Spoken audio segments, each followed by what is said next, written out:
Welcome to the Near Memo, a weekly conversation about search, social, and commerce. What happened, why it matters, and the implications for local.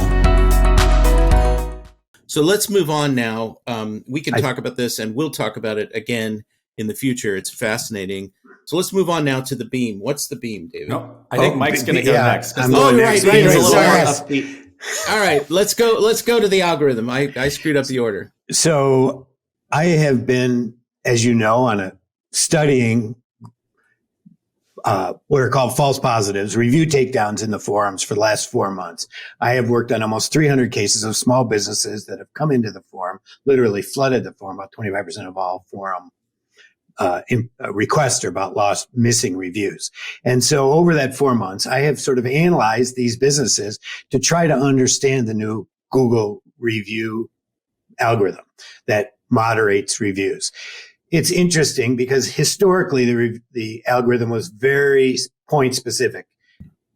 A bad word would trigger it, or a URL in the review would trigger it, or writing the review on the Wi-Fi of the business would trigger it. It's very deterministic. This is clearly driven by AI. It's very probabilistic. And so I started looking at ranges of information. So the first question I asked was I asked these businesses how many of them were actively soliciting reviews, and literally 93% of them were. Most of them were using Google's given URL. So when you create a new business, Google says, ask your customers for reviews and use this URL.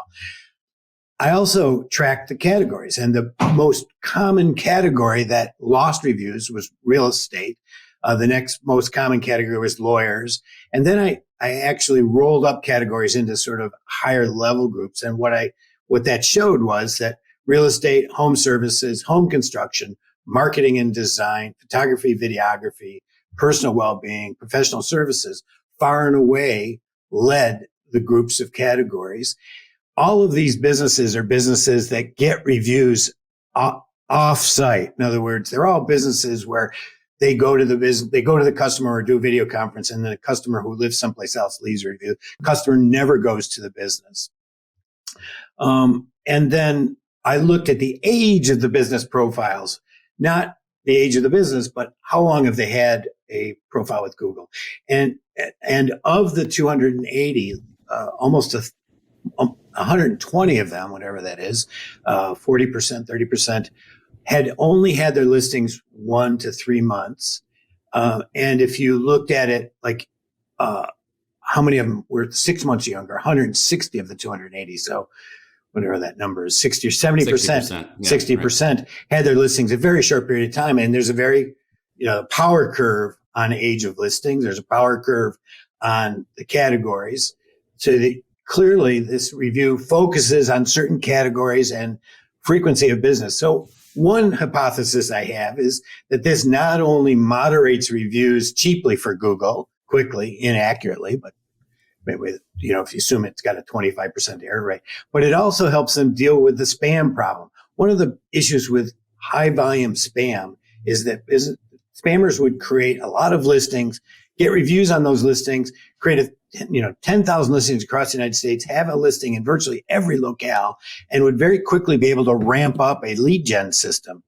They not only have implemented this that seems to focus on newly formed businesses, they also simultaneously, or somewhere earlier this year, when you create a new business listing at Google, it doesn't even show any place for almost 2 weeks, right? It sits in the shadows for 2 weeks. So some of this we used to call that a sandbox. A sandbox. Well, the sandbox is now bigger and longer, and now there's a review sandbox on top of it, which in theory would drive up the costs to spammers to create large scale lead gen networks. Now, of course, small businesses react to this as they all want to know, why is Google picking on their business? What words are in this review that triggered it? All those kinds of questions. They're quite desperate. They don't understand. They want to know what they can tell their customers so their reviews get through. Obviously, that isn't going to happen. There is nothing they can say. But clearly, this isn't their father's review algorithm. It's totally new, and it's quite sophisticated and interesting. Quite sophisticated is a bit of a stretch. It sounds like. Well, for the scale, they sound perhaps. like For the pretty scale. simplistic inputs to an algorithm. Well, these are the things. You can't reverse engineer AI. It's got some internal logic that matches patterns. All I am seeing, and this could change in the next 3-month analysis, I am seeing its influence and categorization. So if you assume it's a broad pattern, one of the benefits of this pattern is, for the first time ever, it gives Google the ability to deal with bogus ratings, which have been part of a black hat technique for years. And Google has never been willing to take them down because a rating can't violate the terms of service because there's no words in a rating. By definition, yeah. By definition, which is like such a self-serving, crazy, cockamamie definition. In terms of service. It can if the review is generated by somebody who didn't actually patronize the business. Well, but Google doesn't care about real world facts. They only care and they only take down ratings or reviews if the content of the review says it. This is historically. But I am seeing that this algorithm is being applied to ratings now, which I think is interesting. It also seems to have the ability to auto shut off businesses that are seeing a large acceleration, which is interesting. Never been able to do that before either. So there are some benefits to this that go beyond. But if it's making 25% errors in these categories, those businesses are going to continue to. Well, I mean, what's interesting? What's interesting here? I mean, putting aside whatever larger context is motivating Google to do this, Google has been under assault, sort of criticism for years for sort of being lax about spam enforcement. So now they're doing it. This is Google's sort of scale mentality on display, right? So we're doing this at scale to improve the user experience or restore trust or whatever the official language might be. And the individual businesses who are harmed by this are kind of collateral damage, in this situation. Correct. We got an email to the Near Media domain yesterday from an individual business that I turned over to you, Mike, who was in this exact situation. And she was saying that this was having a material impact on their traffic and their business. And so there are real world consequences for this, kind of blunt machine moderation that Google seems, if not indifferent to, then willing to accept as the price of this. Well, that's the problem of an AI first company, is they're willing to accept false positives. And in most models, false positives, particularly early in the model, can run 25, 35, 45%, right? So in other words, false takedowns can be quite high. We don't know how many real bad reviews are being taken down with this, but it does raise the question, two questions. One is, if Google is going to do AI first moderation, don't they have some responsibility to do more than glad handing these users when they come into support, which is what they're currently doing? Oh, it's working as intended. Thank you. Right? That's what they tell to these people. And then they force them into the forum where product experts like myself are given the privilege, those are air quotes privilege, of escalating this to retrain their AI so it does a better job. One assumes most of these people coming into the forums are false positives, because why would a person who just bought 100 reviews come into the forum and complain about Google nuking them? So, but anyways, the real question is to cover their tracks, just like the killer vowing to find the real killer. I see. Well, these guys all pass the sniff test. No, your logic is sound. I'm not disputing right. that. So the question is, what should businesses do in this new sort of more complicated probabilistic environment?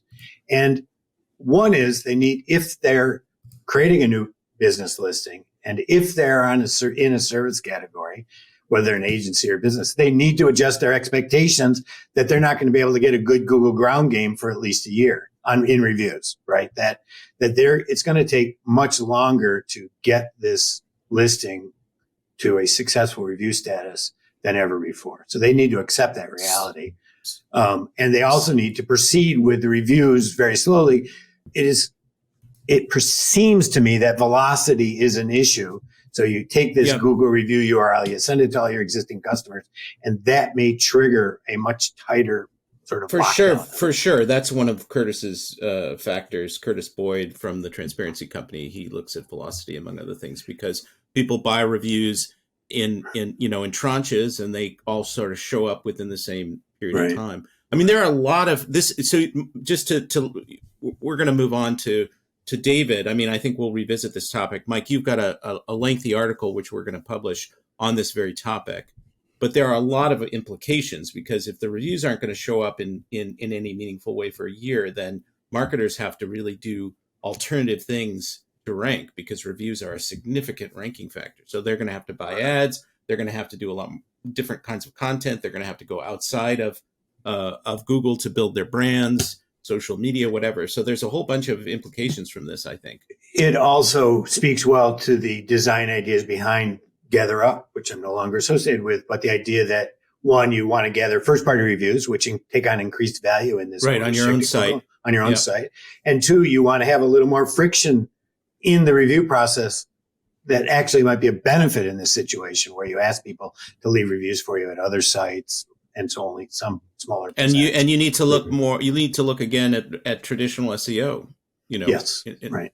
Yeah, so it has a lot of implications. So yeah, I mean, I think that's a separate piece that you should develop post haste. But maybe I should ask OpenAI to work on it for me. Yeah, how should you respond to the Google AI algorithm? Thanks for joining David, Mike, and Greg. To stay on top of the latest developments in local, subscribe to our newsletter at nearmedia.co. We'll see you next week.